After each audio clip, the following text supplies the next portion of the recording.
کہ ملیشیا میں طلوع سحر ہو جاتی ہے، وہاں اذانوں کا وقت ہوتا ہے. جب ملیشیا میں اذانوں کا وقت ہوتا ہے، مؤذن اٹھتا ہے، ایک غریب مولوی مؤذن اٹھتا ہے، اللہ اکبر اللہ اکبر اعلان توحید کے ساتھ اقرار رسالت کرتا ہے. تو عین اسی وقت میں ملیشیا میں جب اذانیں ہو رہی ہوتی ہے تو اس وقت ڈھاکہ میں جو ہے وہ اذانوں کا سلسلہ، صبح کے اذانوں کا سلسلہ شروع ہو جاتا ہے. ڈھاکہ میں اذانوں کا سلسلہ ابھی ختم نہیں ہوا ہوتا کہ کلکتہ اور سری نگر میں اذانوں کا سلسلہ شروع ہو جاتا ہے. کلکتہ سے ادھر سری نگر کی طرف اذانیں چلی اور ادھر بمبئی کی طرف اذانیں چلی. وہاں پر اذانیں کچھ منٹ کے وقفوں کے ساتھ ہو رہی ہے. وہ جو سیلبیس کے مشرقی جزائر سے اذانیں شروع ہوئی سری نگر میں آئی. سری نگر اور سیالکوٹ کا وقت ایک ہے. ابھی پورے ہندوستان میں مؤذن توحید و رسالت کا اقرار کر رہا ہوتا ہے کہ پاکستان میں اذانوں کا وقت شروع ہو جاتا ہے. سیالکوٹ سے آوازیں گونجتی ہے، 40 منٹ میں گوادر اور کراچی پہنچتی ہے. 40 منٹ کا وقفہ ہے. پورے پاکستان میں مؤذن، یہ مولوی، یہ غریب مؤذن جو ہے التوحید و رسالت کا اقرار اور اظہار کر رہا ہوتا ہے کہ پھر وہاں ساتھ ہی افغانستان اور مسقط میں اذانوں کا وقت شروع ہو جاتا ہے. مسقط اور افغانستان میں مؤذن اللہ اکبر کی صدائیں اعلان توحید اور اعلان رسالت کر رہا ہوتا ہے کہ وہاں سے بغداد 1 گھنٹے کے فاصلے پر ہے.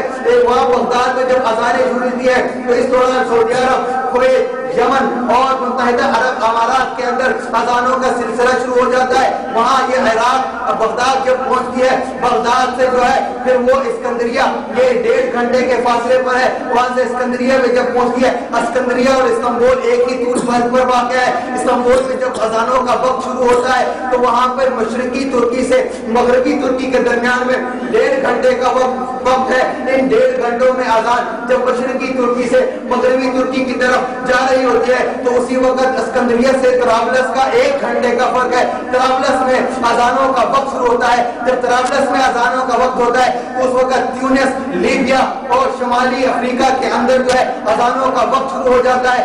اور پھر اس طرح یہ جو اذانیں سیلبیس سے چلی تھی 9.5 گھنٹے کا سفر طے کر کے بحر اوقیانوس کے مشرقی کنارے تک پہنچی. 9.5 گھنٹے کا سفر کر کے بحر اوقیانوس کے توجہ بات ختم نہیں ہوئی، بحر اوقیانوس کے مشرقی کنارے تک پہنچتی ہے. ابھی یہاں مشرقی کنارے میں اذانوں کا وقت ہو رہا ہوتا ہے، فجر کی اذانیں ہو رہی ہوتی ہیں کہ ادھر سیلبیس میں ظہر کی اذانوں کا وقت شروع ہو جاتا ہے. انڈونیشیا میں ظہر کی اذانوں کا وقت شروع ہو جاتا ہے. ابھی یہ انڈونیشیا کی اذانیں بمشکل جو ہے وہ ڈھاکہ پہنچتی ہے کہ ادھر پیچھے انڈونیشیا میں عصر کی اذان کا وقت شروع ہو جاتا ہے. یہ عصر کی اذان بمشکل سماٹرا پہنچتی ہے، پیچھے مغرب کا وقت شروع ہو جاتا ہے. اور ادھر عشاء کی اذانیں ہو رہی ہیں، ادھر ساؤتھ افریقہ میں فجر کی اذانیں ہو رہی ہیں. تو لہذا دنیا میں کوئی ایک لمحہ بھی ایسا نہیں گزرتا کہ اس مسجد سے توحید و رسالت کی صدائیں بلند نہیں ہوتی ہے. تو لہذا یہ توحید و رسالت کی 1 سیکنڈ کے لیے بھی اذان نہ رکھنے والی اس مسجد کا یہ کردار ہے کہ اس صدا نے آسمان کو گرنے سے بچایا ہوا ہے، زمین کو پھٹنے سے بچایا ہوا ہے. تیرے معاشرہ قائم ہے تو مسجد کی وجہ سے. تو سارے انبیاء کو بھیجا گیا توحید کے لیے، رسول ہے رسالت کے لیے.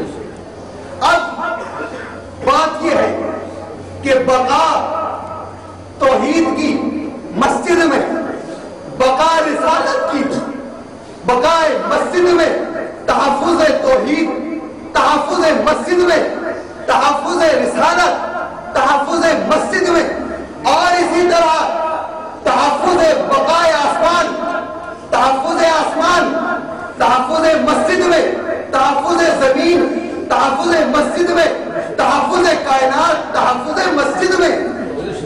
بات سمجھو چکنی چپڑی تقریریں ہر دفعہ نہیں کی جاتی، کام کی باتیں بتا رہا ہوں آپ کو کہ اگر دنیا قائم توحید کی وجہ سے، دنیا قائم رسالت کی وجہ سے، اور توحید اور رسالت کا تحفظ مسجد کی وجہ سے، لہذا کائنات قائم ہے تو مسجد کی وجہ سے. اور اگلی بات کہوں کہ آج میں ماں کو احترام کی نظر سے دیکھتا ہوں، بیٹی کو طہارت کی نظر سے دیکھتا ہوں، بہن کو پاکیزگی کی نظر سے دیکھتا ہوں، خالہ اور پھوپھی کو